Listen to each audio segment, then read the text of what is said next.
El turismo cultural es una tipología de turismo en el cual los factores de atracción fundamentales, es decir, los atractivos banderas o aquellos atractivos que generan la motivación del viaje, son parte del patrimonio cultural, ya sea del patrimonio cultural material o inmaterial.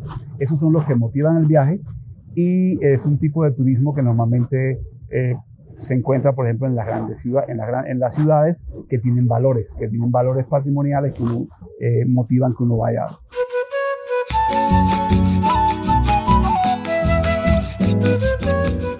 Hay mucha gente graduada de turismo, sin embargo, en la prestación efectiva del servicio no encontramos gente con la calificación apropiada. O está fallando la academia o hay un divorcio entre la formación y la contratación del personal. Yo conozco muchos graduados de turismo desempleados, pero conozco mucha gente que están trabajando que uno no le ve la formación apropiada.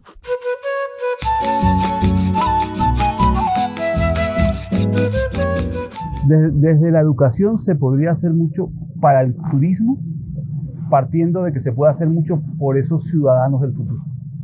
El turista es un ciudadano temporal. Si no fomentamos una cultura del turismo en la población receptora, pues difícilmente vamos a tener un turismo sano y próspero.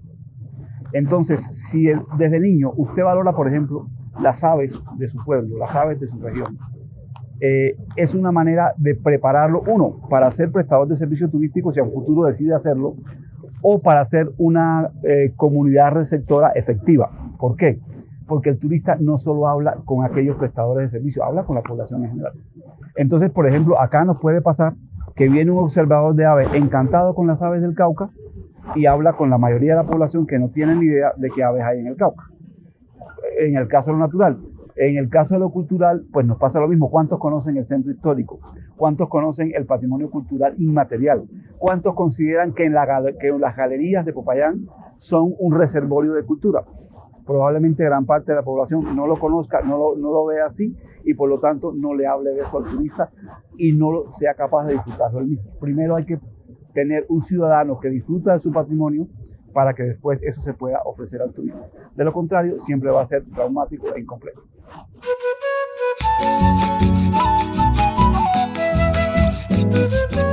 El turismo cultural puede ser sostenible o puede no serlo. Depende cómo se haga. Porque el turismo puede ser sostenible o no serlo según las prácticas que hay en él.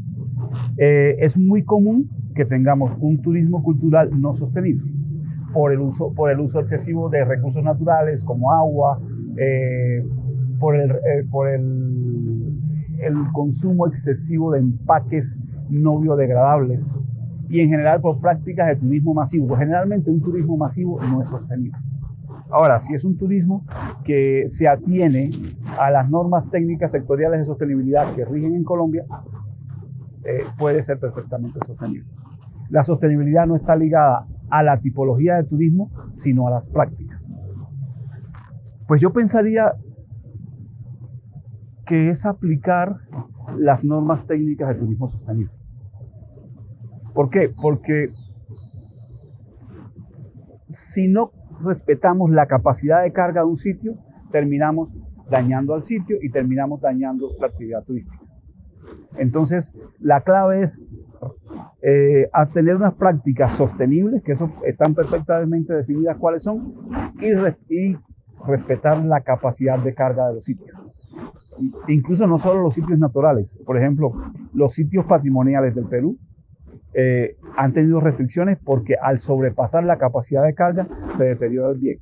Y si se daña el bien, pues se acabó el turismo. Entonces, digamos que capacidad de carga sería la clave para responder a esa pregunta.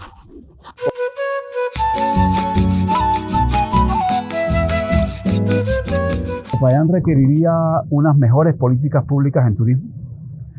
Popayán no ha tenido nunca una política de turismo consistente y para comprobarlo basta mirar qué presupuesto le asignamos en la inversión pública al turismo. ¿Sí? El monto siempre ha sido muy bajo y con esos montos, que además debe incluir gastos de funcionamiento, pues no es posible tener un desarrollo turístico coherente. Entonces, primero, debe ser una prioridad en la política pública, que no lo es. Segundo, debe tener unos propósitos, unas metas y un plan.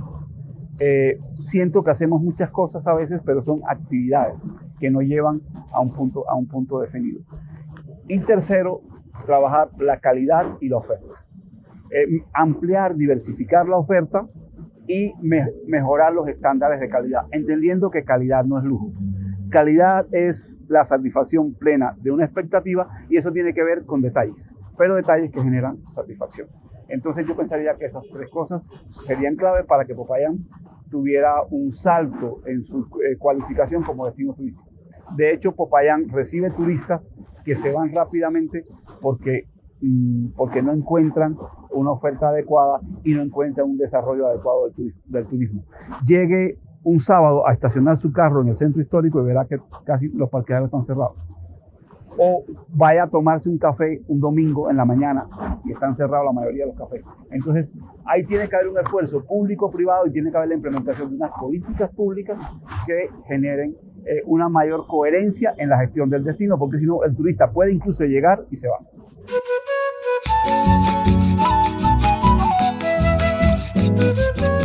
Desde nuestra empresa hemos aportado a la generación de productos turísticos específicos de la ciudad.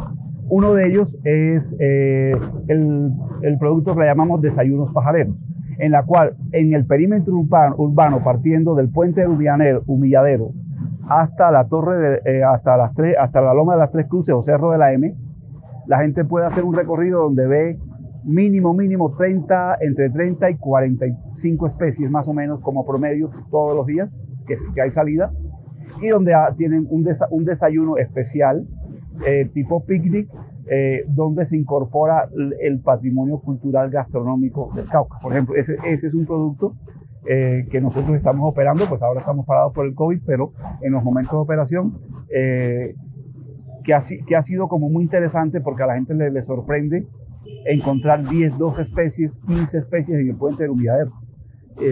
Incluso no tan comunes. Ahí uno puede ver tángara heinei, tángara vitrolina, asomacandela, diversos tipos de especies. Entonces nosotros hemos desarrollado observación de aves para no especialistas en observación de aves, ligados con otros elementos como la gastronomía o elementos de tipo natural. Desayunos pajareros tenemos en distintos tipos. Tenemos acá en el Cerro de las Tres Cruces, en Amalaca, en el Manzanal, y también lo podemos tener en el Observatorio Astronómico Francisco José de Calvo.